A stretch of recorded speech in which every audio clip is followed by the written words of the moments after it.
Hi விவோஸ், very good morning. இன்றைக்கி மார்கழி 23 சக்தி திருப்பாவை பார்த்துடலாங்க.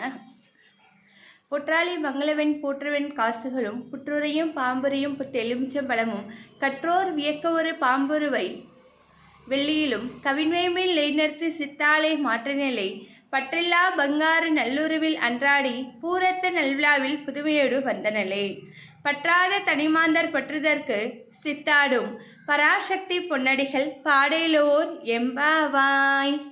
மார்கழி 23ஆம் நாள் நம்ம பாவையர்களை எழுப்பிட்டோம். இப்போ திருப்பலி எழுச்சி நம்ம பார்த்துடலாம். சக்திவேல் தந்தென்று நின்மைந்தன் தனை கொன்று சூரர் குலம் வேறறுத்தாய். 10 தலை ராவனை கொன்றழித்திட வேண்டும் ராமருக்கு வெற்றி தந்தாய். பக்தி நெறி காட்டிடவே பாரோரை மீட்டிடுவோர் பிள்ளைக்கு பாலளித்தாய். முக்தி நெறி அறியாத மூடரமை மீட்க மேல் மறுவோர் தாய் விழிகள் திறவாய். அதாங்க சொல்லியிருக்காங்க. அதாவது சக்திவேல் தன்றென்று நின்மைந்தன் தனை கொன்று 10 தலை ராவணனை வதம் செய்ய வேண்டும் என்பதற்காக ராமருக்கு வெற்றி தந்தாய். பக்தி நெறி காட்டிடவே பாரோரை மீட்டிடுவோர் பிள்ளைக்கு பாலளித்தாய். இந்த உலகத்திலேயே 2 மார்க்கம் தாங்க இருக்கு. நமக்கு தெரிஞ்சு எனக்கு தெரிஞ்சு மார்கழி மாதம் பஜனை பாடிட்டு வர்றாங்க, வேற ஒன்றும் இல்லை. அதாவது பக்தி நெறி, இன்னொன்று தொண்டு நெறிங்க. பக்தி நெறி அப்படின்றது என்னன்னா, நாம் மந்திர ஜபத்தால் நம்மளுடைய பக்தியால் கடவுளை ஆட்கொள்வது.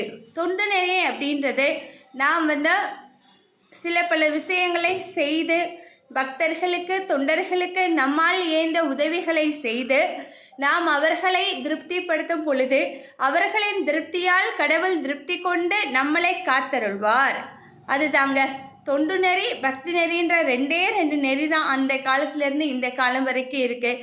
தான தர்மங்கள், அன்னதானங்கள், பல வகையான தானங்களை நாம் செய்து பல வழிகளில் நாம் பக்தியை நாம் இறைவனிடம் செலுத்தலாம். ஃபார் எக்ஸாம்பிள், சிலர் மந்திர ஜபத்தால் செய்வாங்க, சிலர் தியானத்தால் செய்வாங்க, சிலர் அடுத்தவங்களுக்கு நன்மை செய்து அவர்கள் கேட்காமல் உதவி புரிந்து தேவையானவற்றை செய்து கடவுளின் அருளை பெறுவார்கள். இப்படி பல விதங்களில் உள்ளது. அது நம்ம கண் முன்னாடி யார் கஷ்டப்படுறாங்களோ அவங்களுக்கு நாம் உதவி செய்யலாம். அவர்கள் நமக்கு உறவுகளாக இருக்க வேண்டும் என்ற அவசியம் இல்லை, நண்பர்களாக இருக்க வேண்டும் என்ற அவசியமும் இல்லை.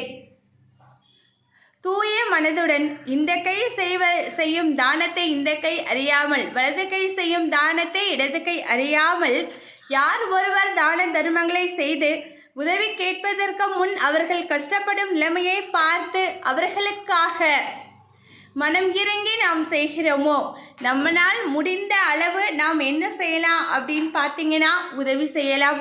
இல்லையா, அவர்களை தூற்றாமல் அவர்களுக்கு எதிர்மறையான எண்ணங்களை தோற்றுவிக்கக்கூடிய வகையில் நாம் எதுவும் செய்யாமல்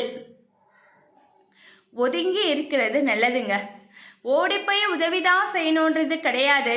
கண் முன்னாடி கஷ்டப்படுபவர்களை பார்த்து நாம் அன்றைய தினம் வழிபாட்டில் நாம் செய்யும் வழிபாட்டிலோ அல்லது நாம் செல்லும் ஆலயங்களிலோ அவர்களை நினைத்து கடவுளே இவர்களுடைய கஷ்டத்தை தீர்த்து அருள்வாயாக அப்படின்னு ஒரு வார்த்தை வேண்டினாலே போதுங்க.